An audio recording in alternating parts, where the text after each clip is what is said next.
Okay, we're live. We're gonna give YouTube a few minutes to let everybody know that we are live here now. I'm doing this one outside. It's such a lovely day here in Selma, North Carolina. Lovely day to be outside. So I'm gonna be doing this one outside. I want to wish everybody a early, happy 4th of July coming up. Um, Also, I want to give a shout out to Mr. Daniel Younger. The shirt I have on, he sent me this shirt. It says, this is one of the things I say quite a bit. Matter of fact, I didn't realize until I read this shirt. This is one of the things that I say. And it says, and that's another thing too. And that is one of the things I say all the time. So he sent me a shirt with this on it. And I want to thank him for it. I really appreciate it. Um, Also, we got a hands-on live event coming on next Friday, Saturday, and Sunday. We'll have the hands-on live event. We starting that back. We are doing one every month. I'm looking forward to seeing you all coming out to the hands-on live event. We actually sold out for July, so I'm very anxious for that. And tonight is gonna be something pretty quick. Uh, I got a couple of things I need to do tonight. I have one of my customers. I need to go by. Y'all might have heard me talk about the minister. Well, I need to go by and see him again tonight. He's not faring that well, so I got to go by and see him again. But tonight we're gonna be talking about uh, how you can erase systemic unemployment um, in your family, and I'm talking about it doing it strictly through with small business. uh, and systemic unemployment. That's unemployment that lasts for many years. It's not being unemployed for a week or so, or unemployed for almost a year. When I got unemployed over 20 years ago, when I went through unemployment about 20 years ago, I was unemployed for about a year. But systemic is when that goes 2 or 3 years of you constantly being underemployed or or unemployed.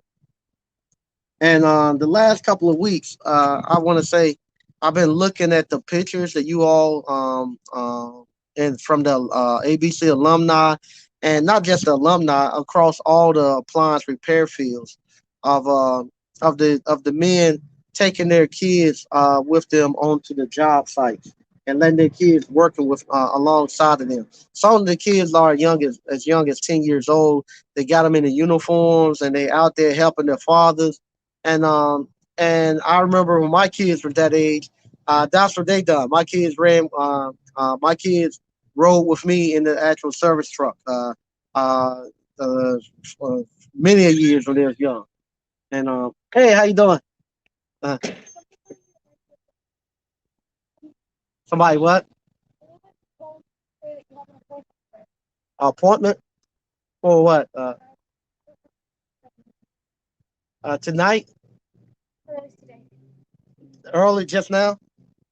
Did she just call? She on the way over here? What did she say? An appointment with her? You got a phone number?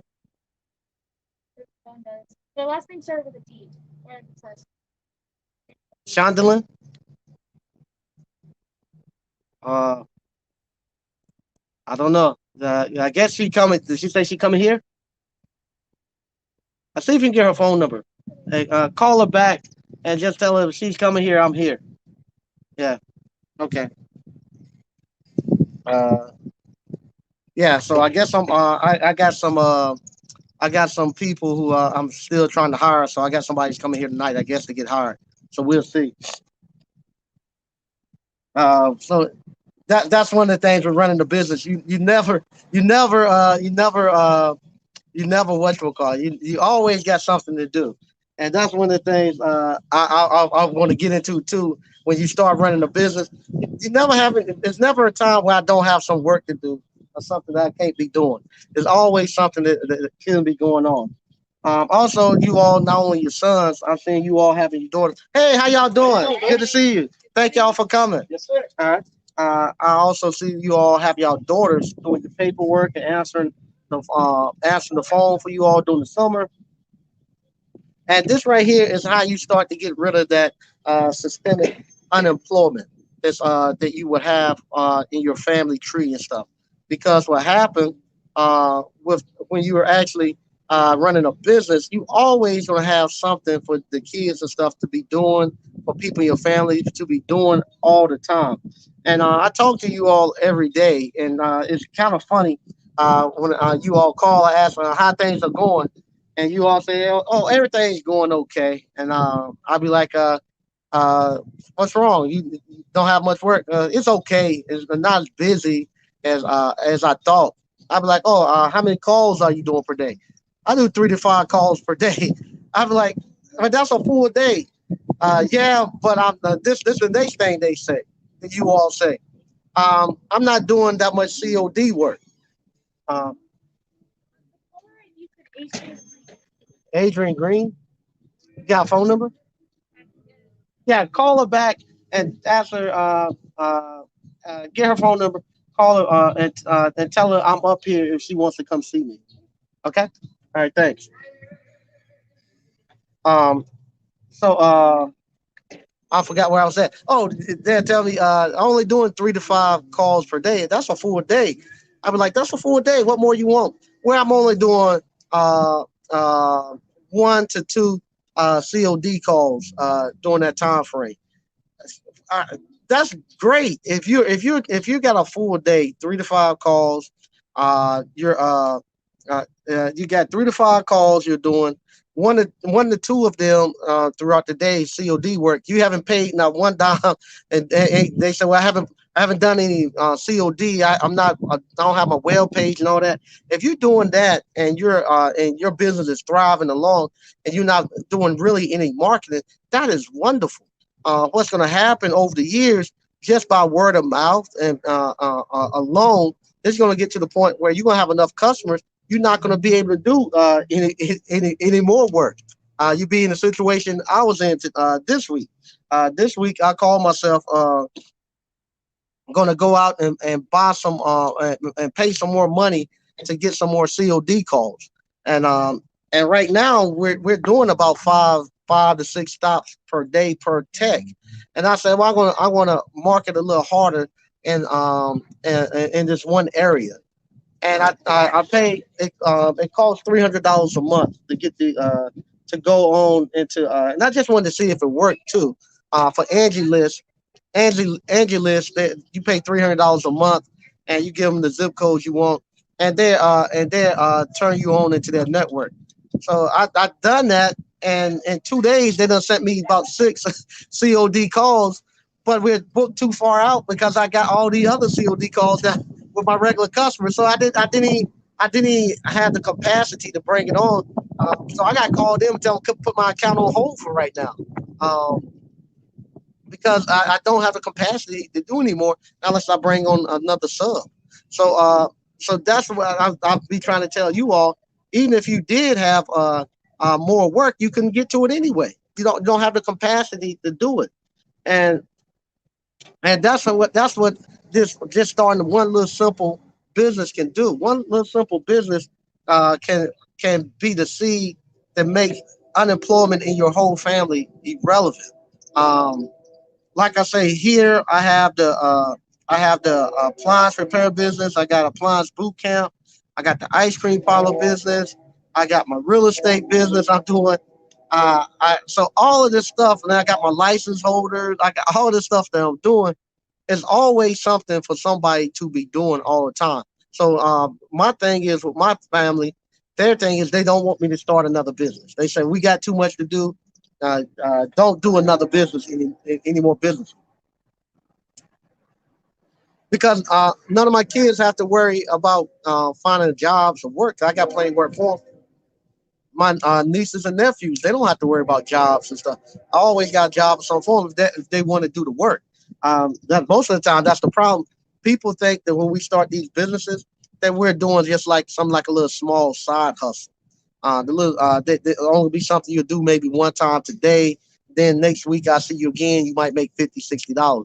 But they don't realize that this is a full time job when we give them a job. That you have to be here working every day, Monday through Friday, and it's no such thing. Oh, my cell phone broke today. I need to take the day off to get my cell phone fixed. Or I need to change the brakes on my car, so I can't work today. We expecting you to work every day because we setting calls and stuff up. And this is what a small business does. It come to the point where, like I say, uh, it's I'm gonna say this. I hope they don't get mad. I see a lot of people watching, and I have to be careful now what I say because so many people locally and so many people, family, friends, actually watch now. But I'm very proud of this family. This family, they came to Selma. Haven't been here 6 months. Uh, she the wife started a business. She started a business here and has became thoroughly immersed in the town of Selma and in the business thing, and just the whole family has really came immersed into the town and actually running like I said, the wife is running the business, and then from there, her husband and her sister-in-law got employment here in less than a week. Then from there, now her sister and her husband got employment here, and then in less than a month or so, her sister starts her own business just for photography with the business owners around here. Find out her sister is very good at doing photography, and now her sister is going around with her photography business, taking all the pictures and stuff for people magazines, for advertising, anything that's going on around the town that somebody need pictures taken. Her sister is taking the pictures now, so her sister photography business is now picked up and is off and running. And then her husband was working with me for not the last month or so. He's been working with me, but now he has gotten full time employment with the town at a decent job with benefits and stuff. All and I tell all that still from the fact that I know is because of Doc with her business here.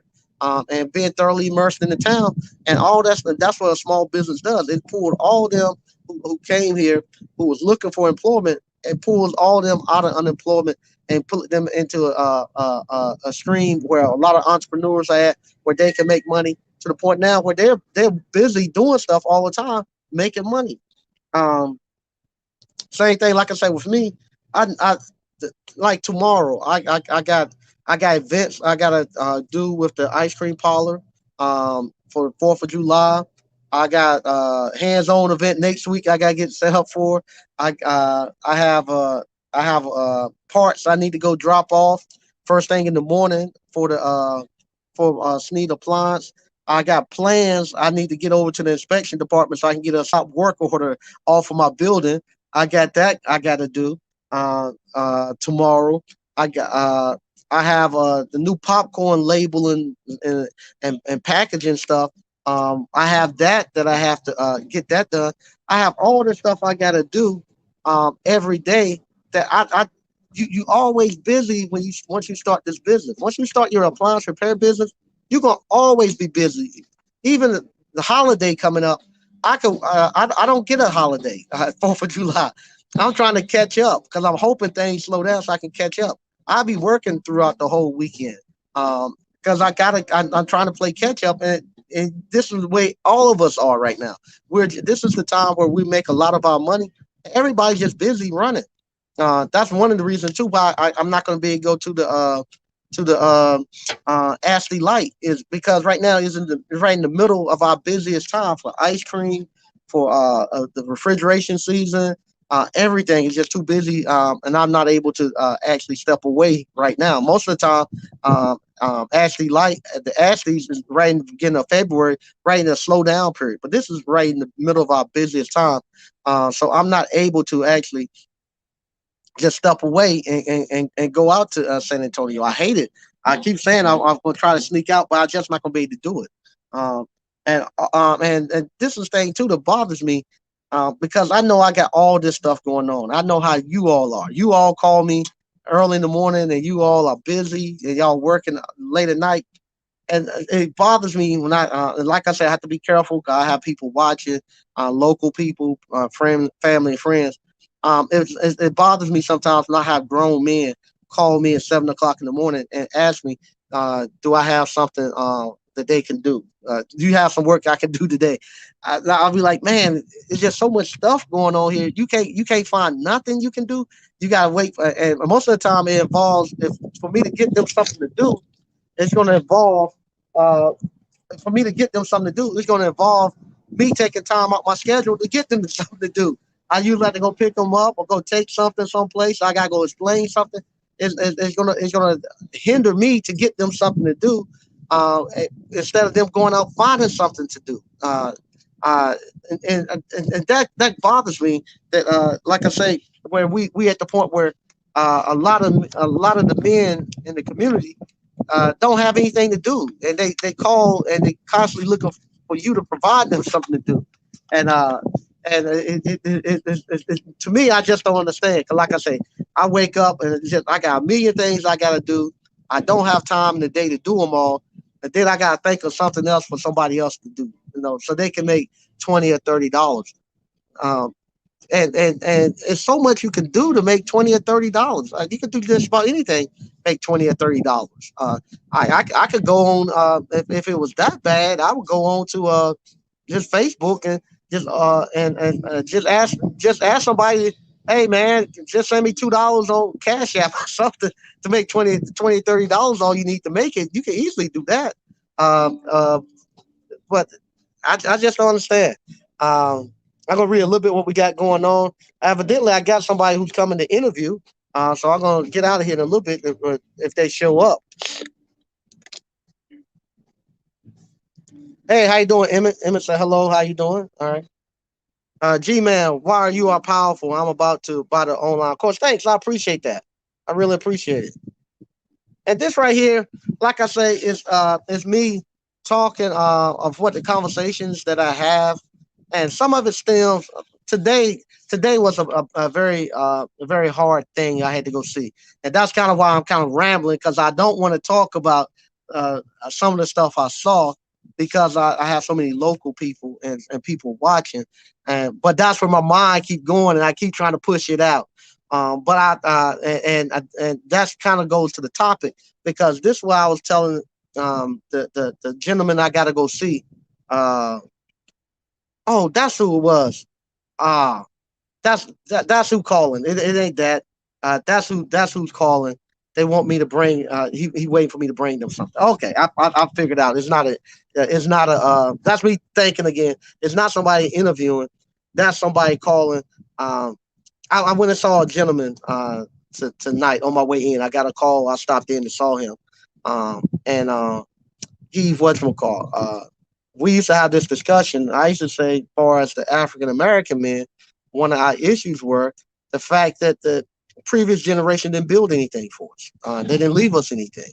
And we had this. We starting over from scratch. I'm starting from scratch. I'm having to.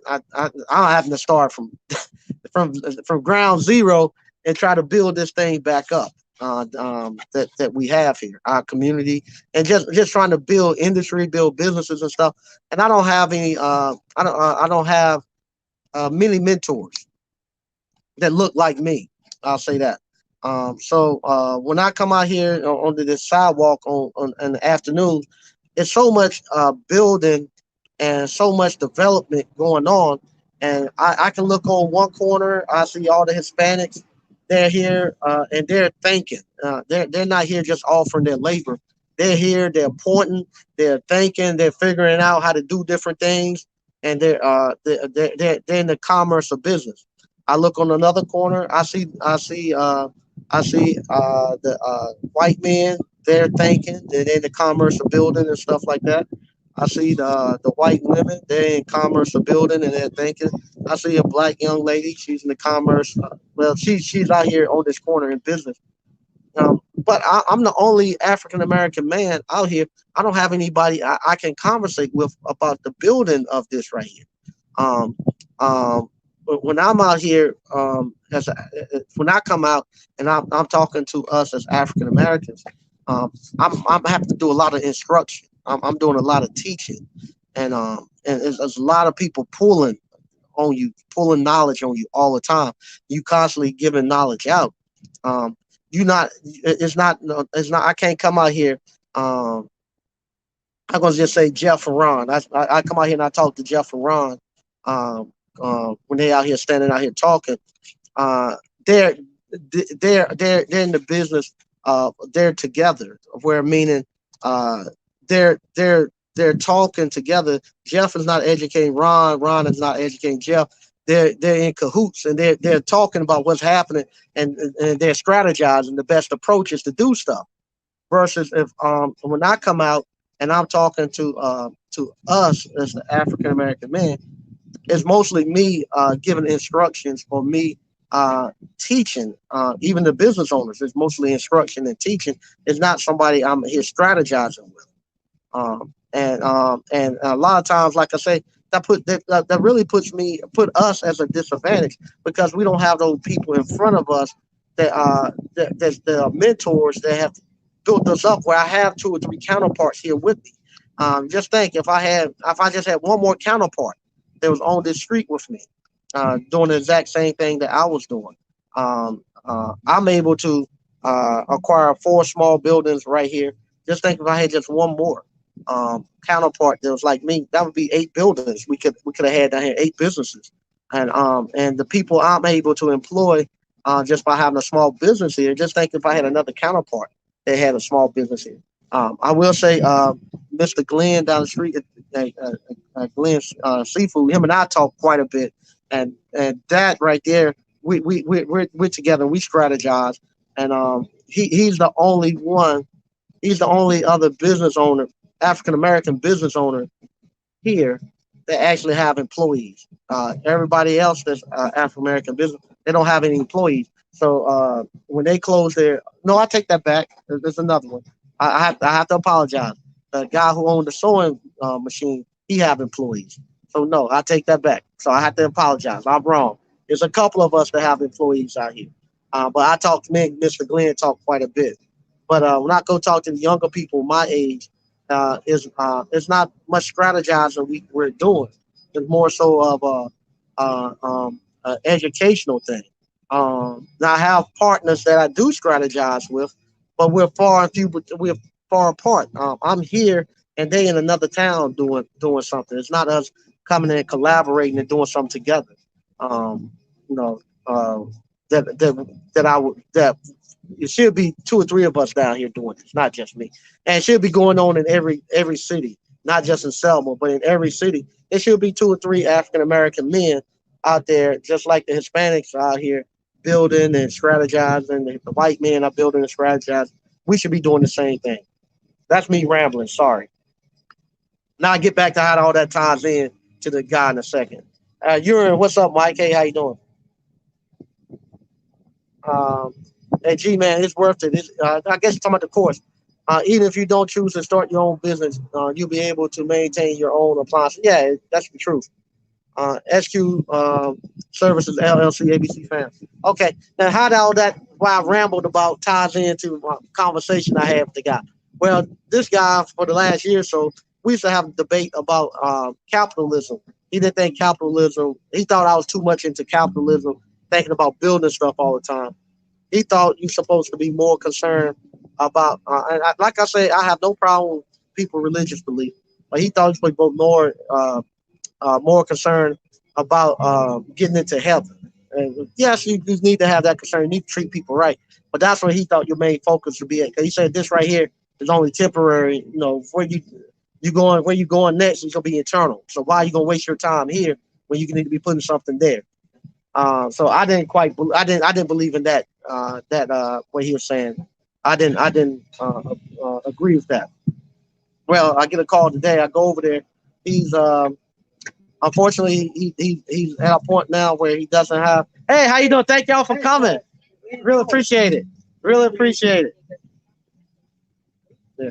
So yeah, it feels real good out here. Yeah.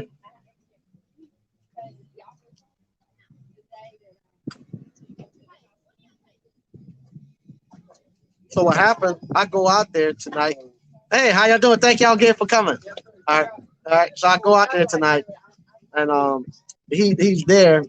He doesn't have any lights on in his place, and all he has on is a depend, and he has a pillow over top of him hiding the depend. And that was him just calling back about the appointment. What he want? I gotta take him some. I gotta take him some depends and take him something to eat. So here he is now, and in later years, he doesn't have any support, any money, and he's stuck in a place where all he can do is sit down on this one pillow. He don't have the money to pay for anybody to come do anything for him, and because he haven't built anything, I guess with a family or with a didn't get married. He got married, but then I guess he didn't build anything with a spouse or with his kids. So now he's stuck out there on his own, and it's a terrible situation. So that was him who was calling and said, "Don't forget my appointment. I gotta take him some stuff over there." But that's what keep running through my mind, and that's where I'm trying not to talk too much because I want everybody in the area know what I'm talking about. But that's why um, you have to have some business and be building. You got to be building, um, and and and not only just the financial part that you have to be building with.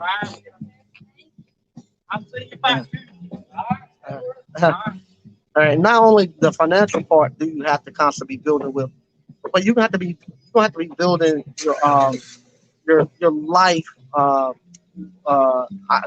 People might not like to hear it, but you got to be building your life with some type of spouse or with your kids and stuff also. Because thank y'all again for coming. I really appreciate it. All right. Because what's going to happen? Like I always say, once a man, twice a child.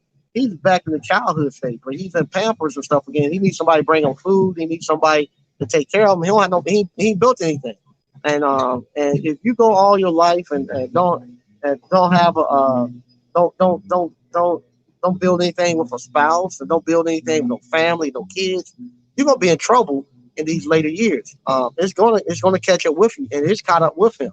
And I wish I could get the video camera over there and have him honestly talk to to the men who are in their 50s and 60s, thinking they're gonna still be going out and running I don't mind you going out there dabbling in the fuckery and going to other countries doing this and that. But you also got to be building something here with a wife and some kids, something, your legacy. I wish I could get him on the camera to honestly really talk to the men and brothers, and so they can see that's the way they head. And if you thinking you're gonna be out here, because it was just a short period of time, not even less than a year ago, he had several women that were bringing him here that were doing stuff with him that he could spend time with. He had women uh, buying them cars and all that stuff. And here it is now. He now his health is gone. He don't have anybody. Don't have any nothing. He doesn't have anything.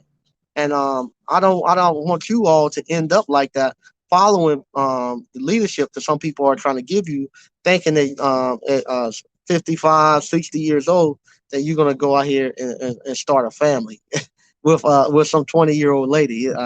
It might happen, but slim to none is going to happen. And I will say this right here.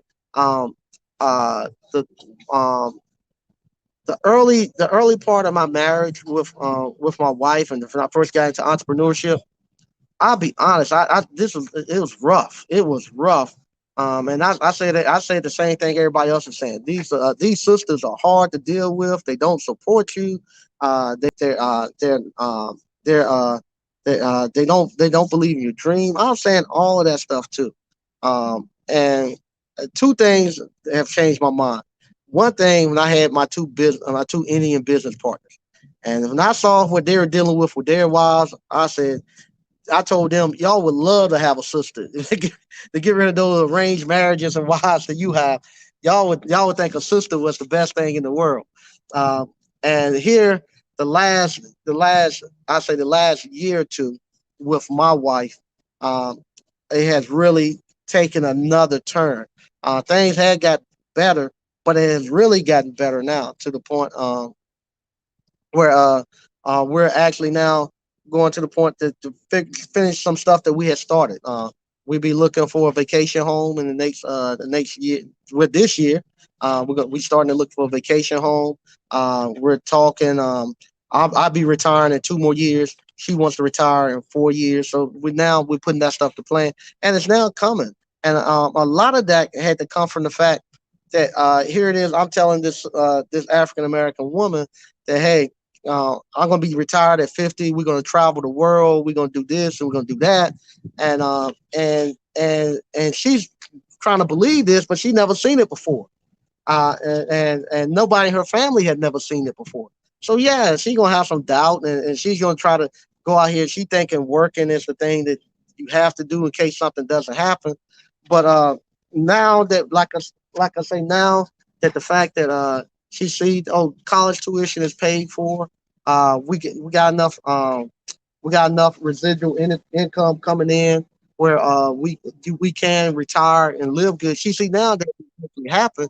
Yeah, now things have came where she's really getting on board. She's really excited about 4 years. She said in 4 years she just want to work until until my daughter graduates from college, undergrad. And then after that, she's done, and I'm gonna be done at 50.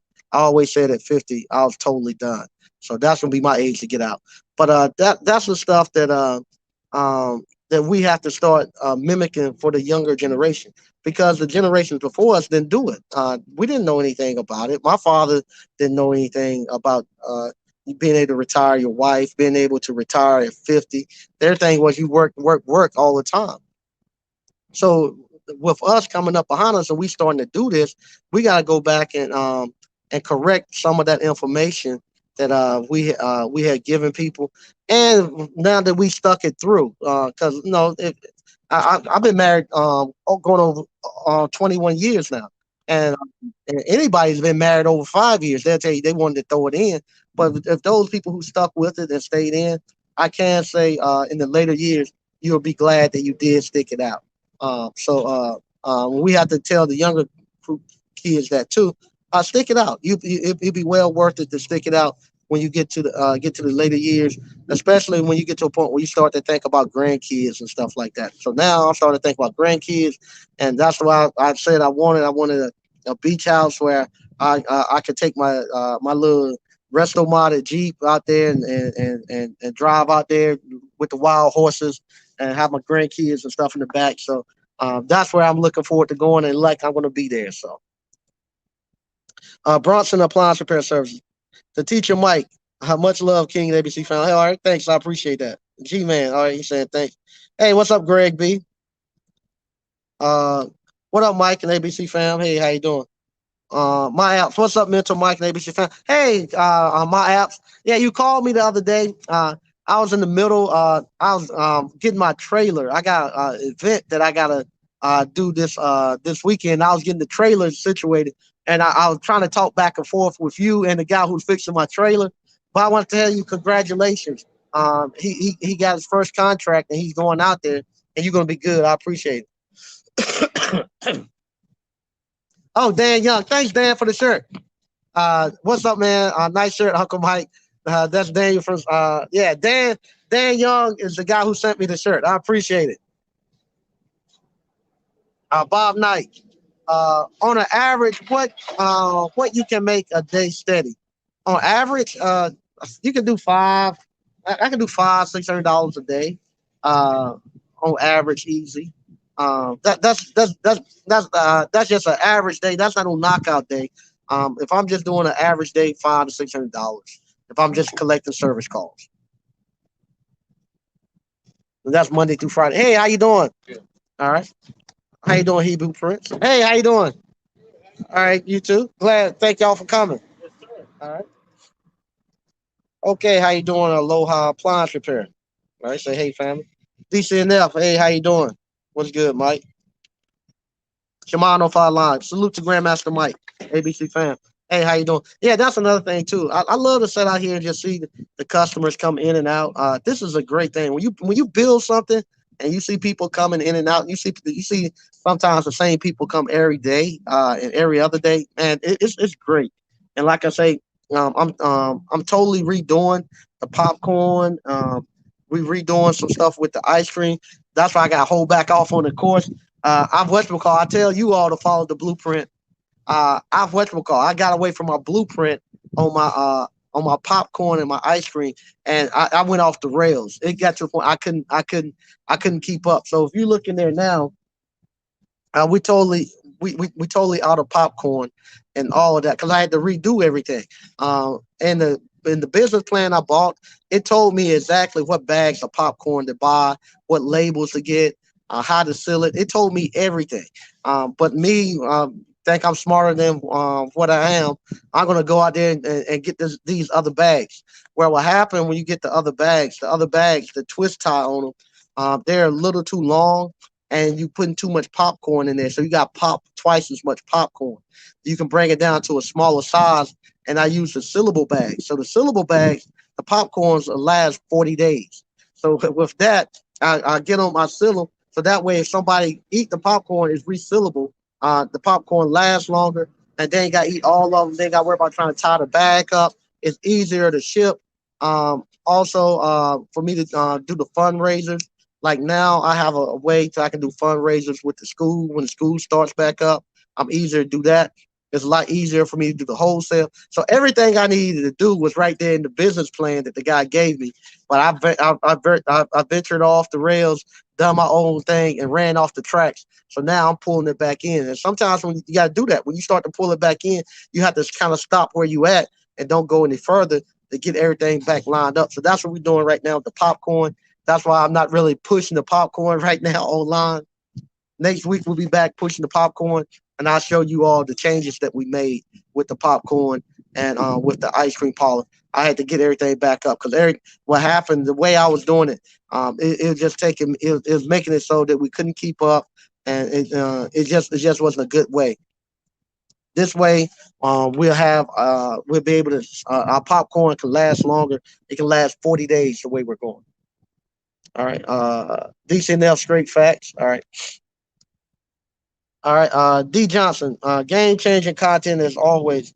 Let me see what we got. Sorry here.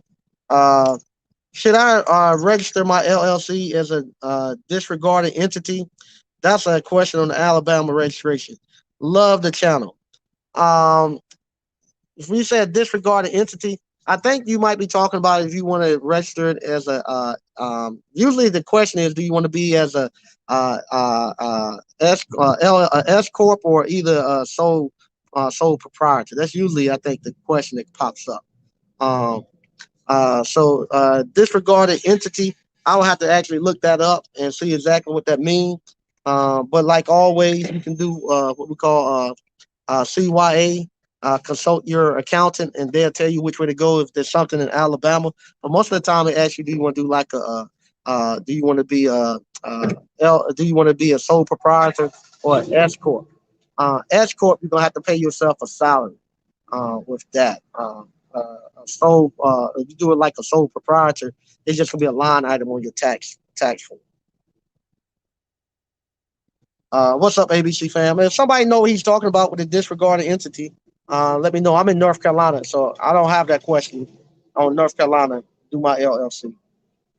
D Johnson, please preach, Doctor Mike. Okay, thanks. I appreciate that. Uh, BK from the Rockies. Mike Sneed fam. Some folks are making chess moves while others are just happy to be around the players. Unfortunately, yeah, I found that out too. Some people don't really want to get involved in the game, and I'm glad you said that, BK from the Rockies, because that I'm going to say what's on the shirt. That's another thing. That's another thing, BK from the Rockies. I keep telling them, I'd be like, man, y'all don't want to get in the game. Y'all on the sideline. Everybody else is playing, and y'all on the side. Hey, how you doing? Y'all on the sideline, not getting in the game, not even participating. And like I say, instead of coming here and helping me strategize and helping me figure stuff out, uh, they're here just offering labor. So you got anything I can do? Yeah, hell, help me figure this thing out. I got to figure out the best way to to do this building. Just come here and help me think. It's no, I can get anybody to sweep up and swing a hammer. I want you to come here and help me think.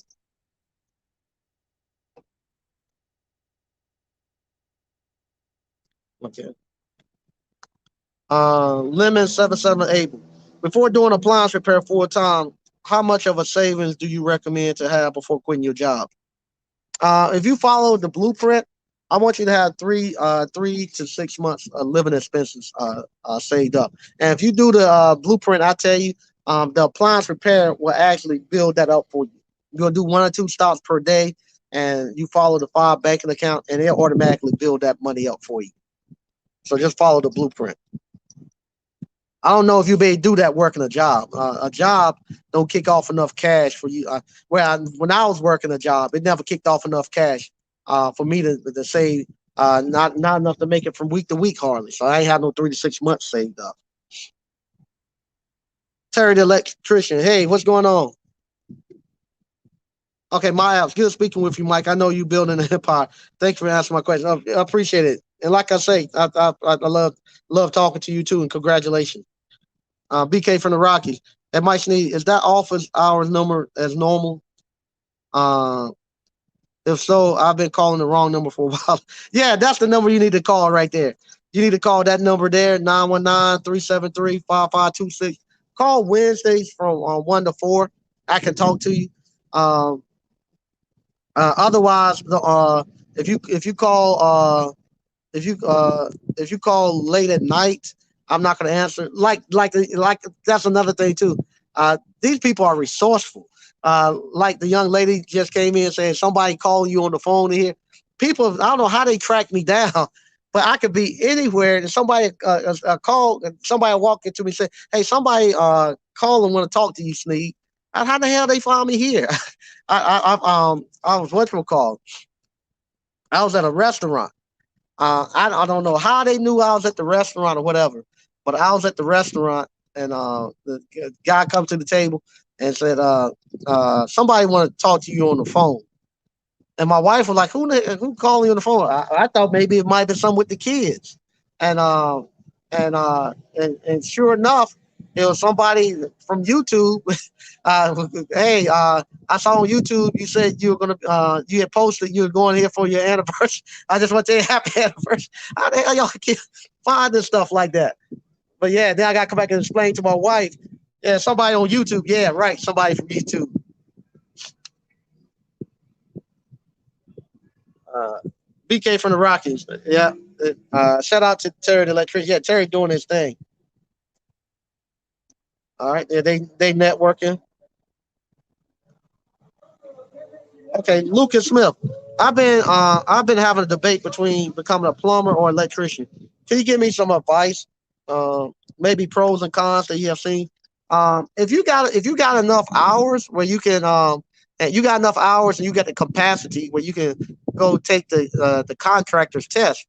Um, and become an electrical contractor or a plumbing contractor, I say do one of those because you make a lot of money, and that's a protected industry that you have to have a trade license for. So you don't have to worry about uh, uh, getting oversaturated. They actually control how many people coming in. But if you're talking about going to take a course and going to go get a job, don't do that. I want you. I don't teach you how to become an electrician to get a job or a plumber to get a job. I'm teaching you how to start your own business. If you don't have enough hours to become an electrician to go get your contractor's license in electrical or plumbing, you need to do appliance repair so you can start your own business. And the reason why, there's a lot more to it than just coming out here making money for yourself. And that goes back to the people being able to take their sons. No, your 10-year-old son, where you can throw him, go get him a t-shirt, go get him a uniform, throw him in the truck with you, and he going with you to work. You ain't gonna be able to do that on somebody else's company or job. You ain't gonna be able to do that. And you'll kick off enough cash where you be able to make it. Uh, you make twice as much money doing appliance repair, owning your own appliance repair business than you would ever working as an electrician or a plumber for somebody. Um, and people say, well, I want to be able to at 5 o'clock knock off and don't have to worry about anything, and have the weekends off, and not have to worry about anything. Now, if you coming from if you coming from an environment where your people before you have built investments and stuff up, and you got passive income, and you got all this stuff getting passed down to you. They don't build something to you, hand down to you. Yeah, you got time. You can do that. You can coast, and because you got other stuff to keep you moving, and you got stuff that you can pass down to the next generation. You don't have to work as hard. But if you somebody like myself and like a lot of the people, the alumni, where you don't, nobody ain't sending you anything, you got to probably send some money up to take care of somebody. You ain't got time to be taking off at 5 o'clock and taking off on the weekend. You got to get building. You got to get out here and do like I'm doing. You got to get your butt out here and buying these buildings and putting businesses in them, building them up. So because you got a lot of people you got to employ. I got 3 kids I got to employ. And just think if I got 3 kids, I got probably 17 nieces and nephews, sister-in-laws, not including with my sister-in-laws and all them done. Hey, how y'all doing? All them done, and I got to provide jobs and stuff for all of them. And make sure that if something happened, I got jobs where they can work. And then when my grandkids and stuff come, I gotta make sure I got something for them to have. No, I got 3 buildings here. The reason I got 3 kids. I gotta make sure each one of them got something. So I got built enough to pass something along to everybody, so everybody will have something. That's why I just can't have no one business and stuff. And like I say, all these you got 3 kids. How you gonna pay 3 people to go to college? You're not gonna be do that working for nobody. While them going to get a whole bunch of student loans right now. Public university is almost $20,000 for a year. So you gonna have 20,000 cash to be able to pay for your kids and stuff to go to university. Uh, so you're gonna have to restart some businesses, and you're gonna be out here building. Unfortunately, if you just getting started like I am, just getting to the starting line, you ain't gonna have no time to you ain't got no time to break. You ain't gonna have the you ain't gonna have the benefit to be able to go out here and just trick off your money and all that stuff, and just think about yourself. You're not gonna be able to do it. You're not gonna be able to do it. And if you do that and don't get married and don't pour into no family and wife and all that, you'll be like the young man or the older man I gotta go see after I get off of this. You're gonna be calling somebody, asking them, can they bring you some depends and bring you something to eat, because you ain't got nobody there to take care of you. Yeah, it is crazy, DCNF. It is crazy, and like I said, I wish I could. I hate he's in that situation. Lord knows I hate he's in that situation, and I wish that he could. It's kind of like in the Bible when the guy goes down to hell and he said, "Please let me just go talk to my brothers and just tell them, man, don't do this." I wish he could. I could get him to be honest enough to just come tell the brothers who are listening to all this stuff, where people are telling them not to get married, it's not worth it. Don't have no kids. I wish I could get him to actually get on and just tell the truth about it. Just tell him how he living. How just think if all you got is a pillow to cover you up, so can't nobody see your jank hanging out, and you got a door wide open all day long, and you looking out the door just to see the cars pass by, and hoping that somebody stop in and wonder why your door. That's why I saw his door open for 3 or 4 days, and I was like, damn, something must be wrong. Then nobody closed his door. Let me go make sure he's not dead in there. So I stop in and I see him in that situation. I say, why you got the door open? Well, I leave the door open because sometimes the people on Meals and Wheels bring him something to eat, and he can't get up to go open the door. So he leave the door open all the time so they can just walk on in and give him some food. And you don't want that, man. You don't want that as no life. Nobody nobody wants that for no life. And unfortunately, some people following that advice, that's what they're gonna get. And let me tell you this too. I'm 48, And you all are we all a lot of people getting appliance boot camp. They're in their 50s and stuff like that. You know how hard it is to get up here and start a business, especially in your 40s and stuff like that. Um, now's the time where you got to start. We got to start being honest with ourselves and realize, okay, we're at the point now where we don't have youth on our side anymore. And I can't do the stuff I used to do. I can't put the hours in I used to put in. And now it got to get to the point where I can't afford the risk of losing everything and trying to rebuild everything at 60 years old.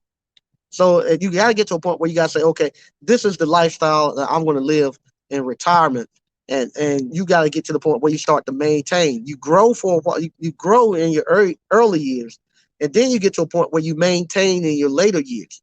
Um, so that's where I'm getting at now. I'm transitioning to the point. Hey, this is the course that I've done. It's time for me to maintain, and my kids and grandkids gonna have to carry on and go further with it.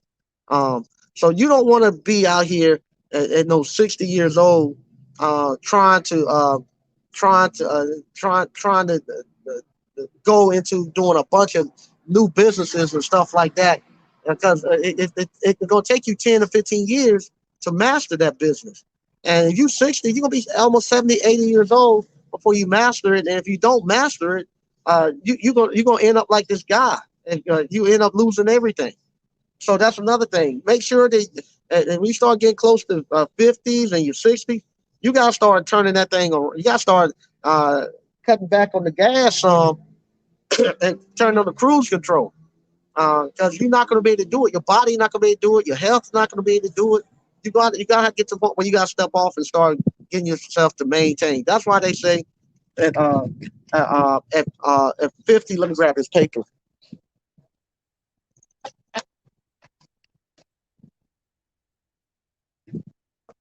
I'm sorry about that, but that's why they say at 50 years old.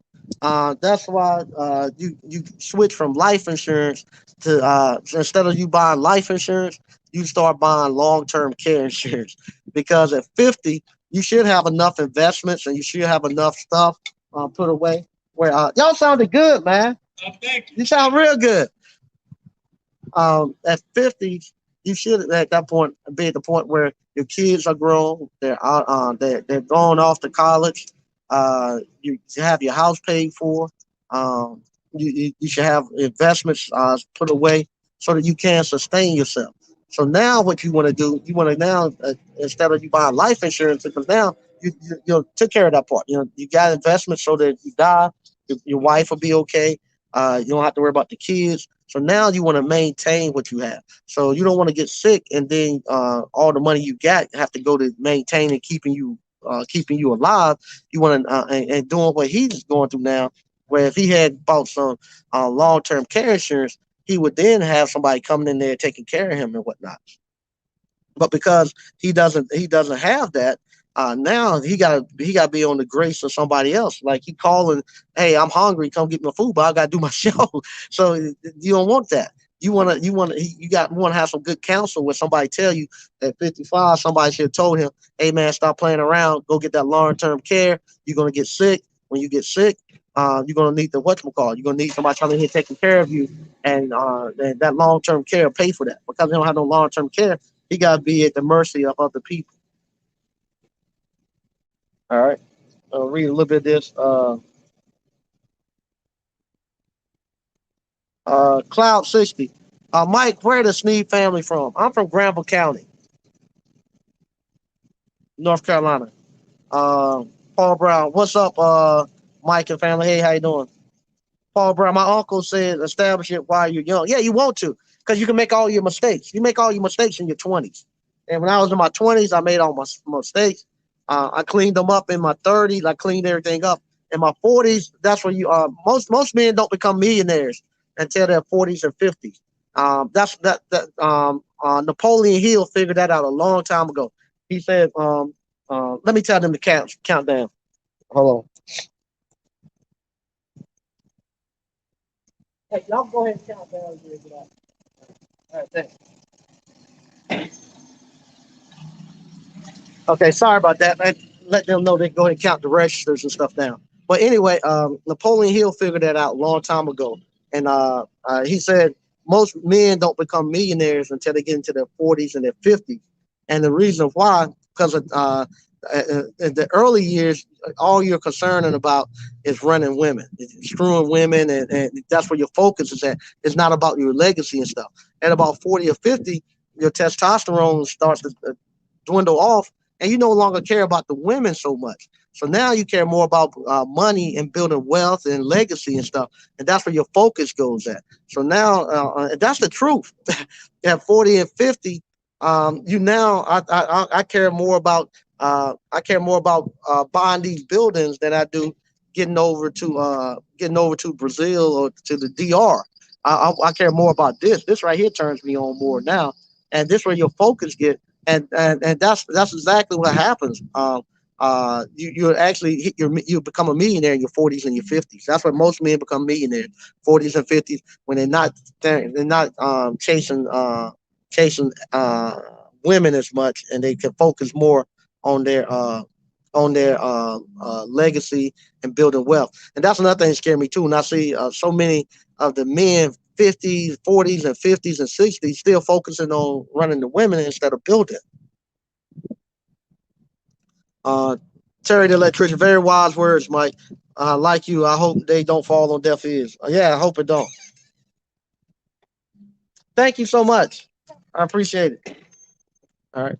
Um, Aloha Appliance Repair. Mike, I didn't know you were going to retire in 2 years. Are you still going to be doing? Are you still going to do that investment where everybody comes up with $10,000?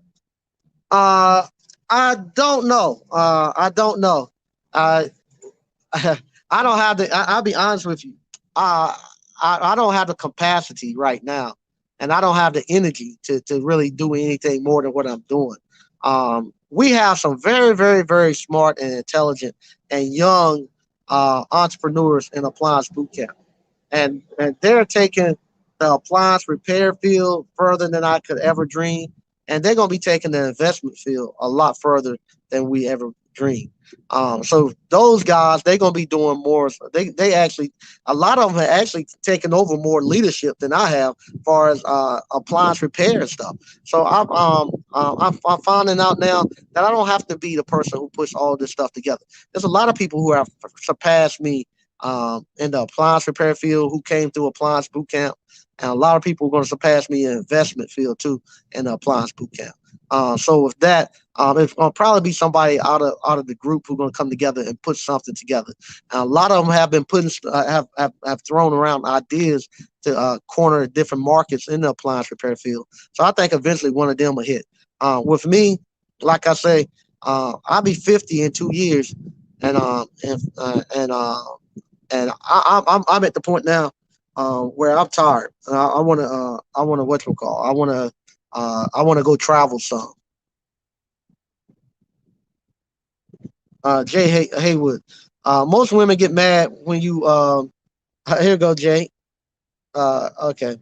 Most women get mad when you work all day, but don't understand a young man sacrificed to making steps to change his future family fortune. Yeah, I've been there, done that. I used to say that all the time.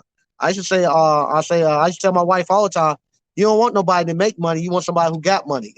Because with them, they don't see the you have to think.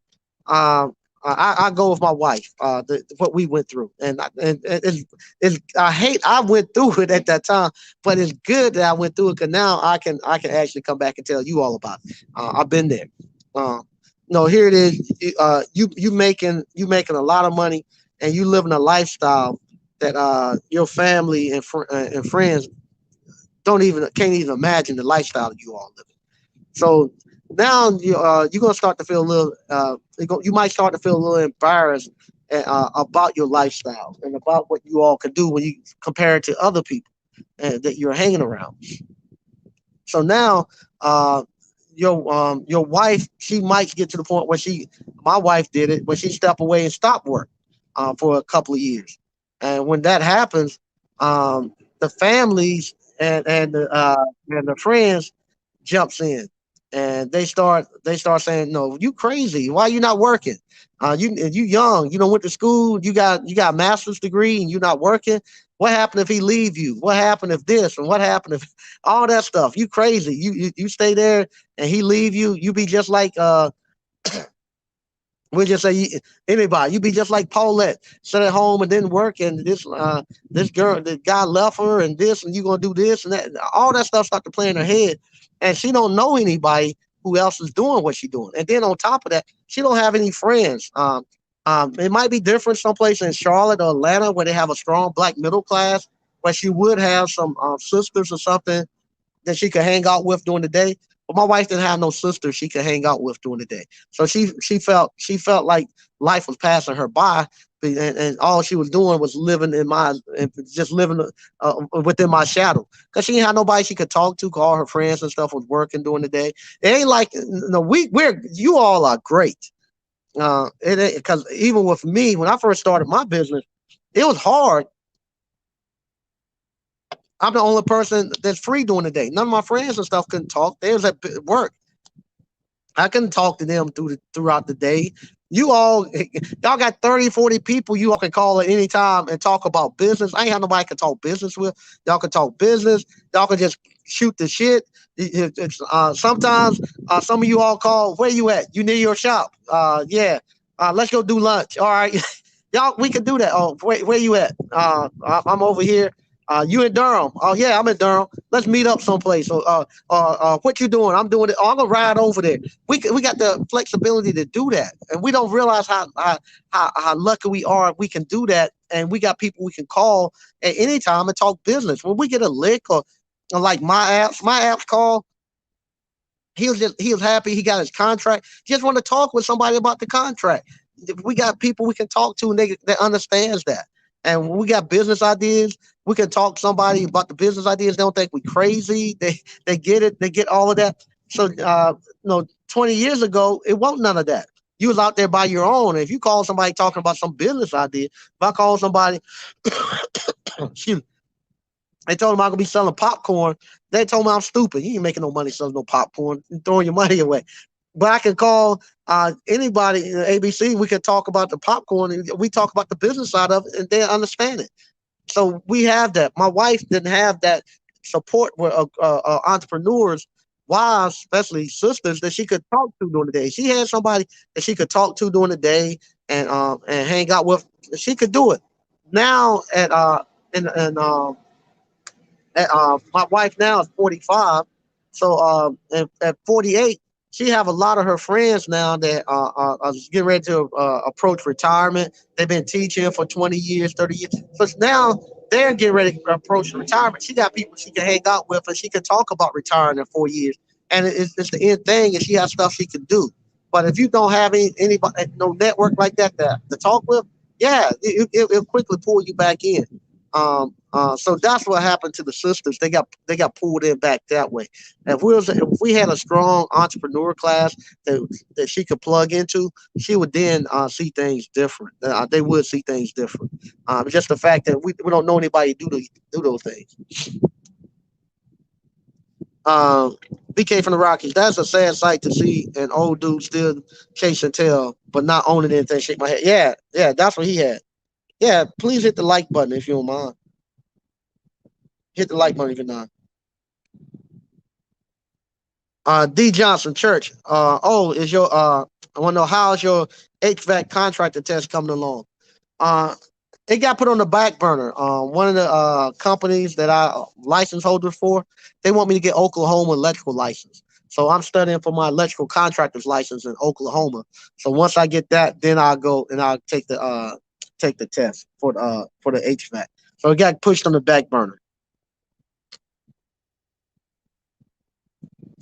Abraham, when are you building the real appliance bootcamp campus for folks around the country can come for training, uh, or extending it?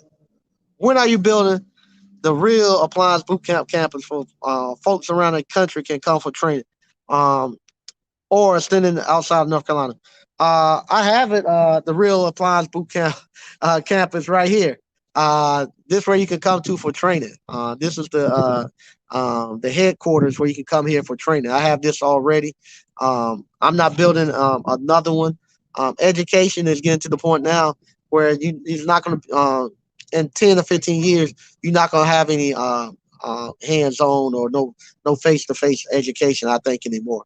I think YouTube has gotten people used to it. Then you got the virtual learning they're doing now, where people are used to learning off the internet and through virtual learning. I think that's the future. So I don't think you're going to see the big college campuses and stuff anymore. So no, I'm not building any bigger campuses. This is where I'm at. And YouTube is the way I get out if you don't want to come to North Carolina. Terry the electrician, you're right about the tail chasing. I know an older brother who was married with kids. He started doing them DR runs, ended up getting divorced. He looked sad and 10 years older than he is now. Yeah, I've had several friends that had that happen. Okay. Part of your initiative now should be expanding the network across the. Well, we already across the country, all across the world. We have people from different countries, not just the United States. So yeah, we already there. We got over 1,000 people. We got alumni in every state, in every major city that you can think of. We got alumni, so we're good there. No, the next step we have is not so much expanding with the entrepreneurship side, but bringing in the younger kids right out of high school and making them into the technicians to give you all techs. So you have to create the business owners to give people jobs, and now we can go to our youth and actually train them so they actually have jobs and we have places we can place them. It doesn't do any good for me to go to. Right now, no, we do it backwards. Where you go and you send a kid to uh to a university to become an engineer, and then you expect him to go beg everybody else to give him a job instead of having an alumni from that university coming there giving him a job. That's not the way it's supposed to be. You're supposed to create people that can give them jobs. When the next people come out, they can actually take them and give them jobs. Look forward to Ashley. Yeah, I am too. I wish I could make it to the Ashley Lights. I don't think I'll be at this one. I know I'm not gonna be in this one. My wife and kids don't want me to go. My wife and daughter don't want me to go either because of COVID. We got a vacation coming up, and they thinking I'm gonna get quarantined someplace. They don't want me going and cause like I gotta take a test before we go. So it's just too much. So I'm not going to San Antonio. Okay. Jay Hollywood. Might be best to stay single when young until you find a woman who understands and appreciate your work. Um, if I believe or not, I think a man at about 30 is about the right age for a man to actually to get married. At about 30, you're mature enough. You're tired of running women. At 30, I was tired. I was tired, and it got to the point that every time I went someplace, if I went out if I went to DC, I saw the same women. When I went to Atlanta, I saw the same women there. It got to the point, hey, how you doing? Uh, it got to the point where everywhere I went, I saw the exact same women. And I was tired. I got to the point I was tired. I remember we would go out to parties, and me and my best friend, and we'll say, look, man, I ain't bringing no girls home tonight. I'm just going out here just hang out and drink and just chill. I don't want to bring no woman home because that's the it got to the point you just got so tired of women like that, and you get to and back then it might be easier now because back then you had to lie. You had to tell them that you didn't have no girlfriend, so you got tired of keeping up with the lies. Now it's easier. You can just be straight up and tell them you got a girlfriend. They don't care. They'll tell you to bring her along with you, when you come. But if back then you had to lie. So if you're running 4 or 5 different women and you telling all these lies and trying to keep up time here and there, it got to the point you're just tired. So at about 30, I was done. I was ready to get out of it. And you got to have time where you got to go through the changes because it's a change. When two people get married and y'all come together and both of y'all lives come together, you gotta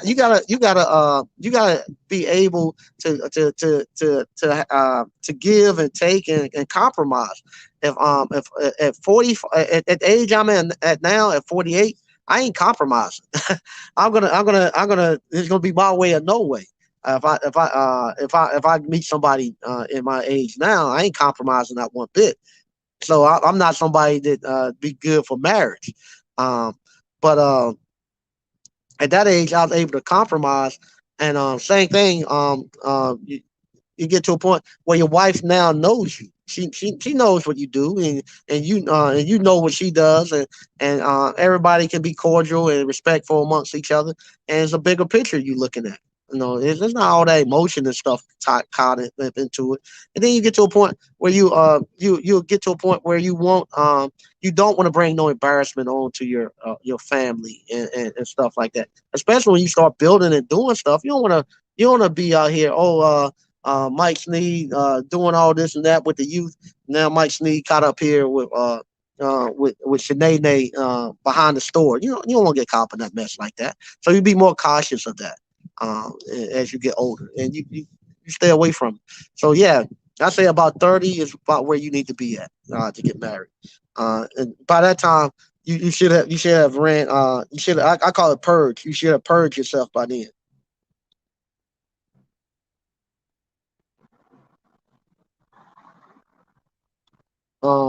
Abram, yeah, you can go to Selma now. Yeah, TMM is building one too. Yep, I saw his shop coming on. It's not a branch. We have alumni in Minnesota. Matter of fact, I talked to Miss Melody, Miss Mel earlier today out in Minnesota. But yeah, we have people all across the country. But nah, this not gonna be no where you're gonna have a lodge here and there and all that stuff. Nah, you want to do it, you come here to the Selma or you can take the online. I laugh out loud. Everything other city we go, we see the same. Yeah, it is. It is. Yep.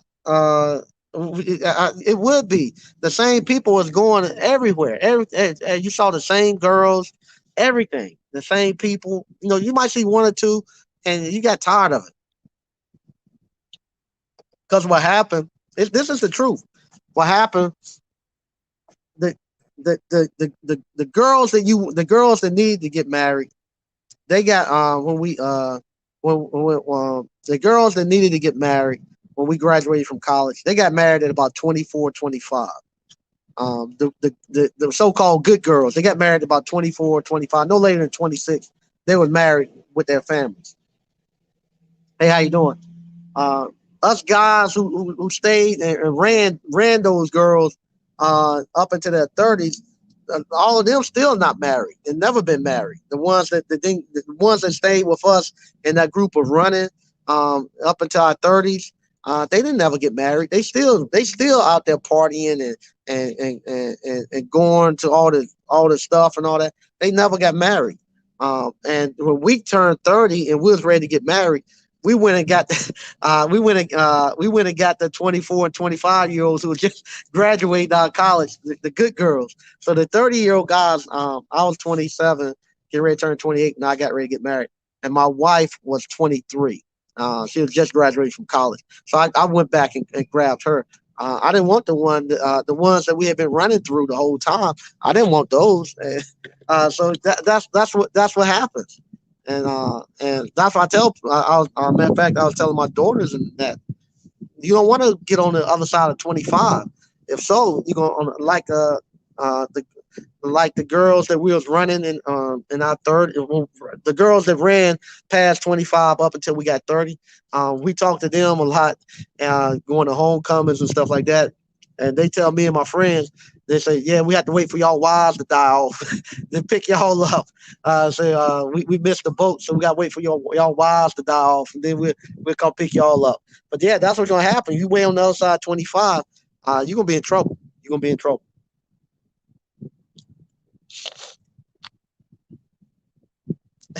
Yeah, my house. I never heard of Harvard or Yale or Howard or Morehouse being in Minnesota either. You want to win, go where the winners are. Yeah, no doubt.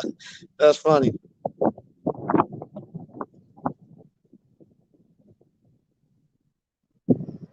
Abram, please link me up with the ABC Minnesota alumni. Uh, now, what did they say? What Jay Z say?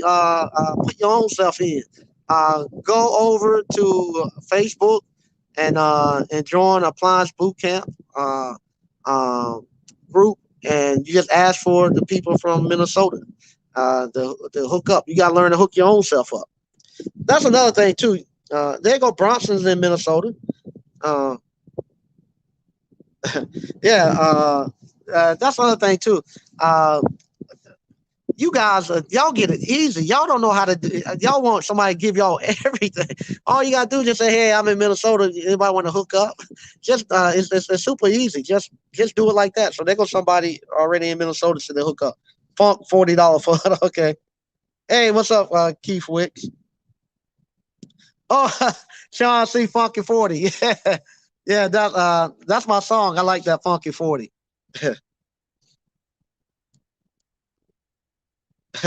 Okay, Greg B. Mike, I brought an American Bully pit the other day. He going to be a monster. There you go.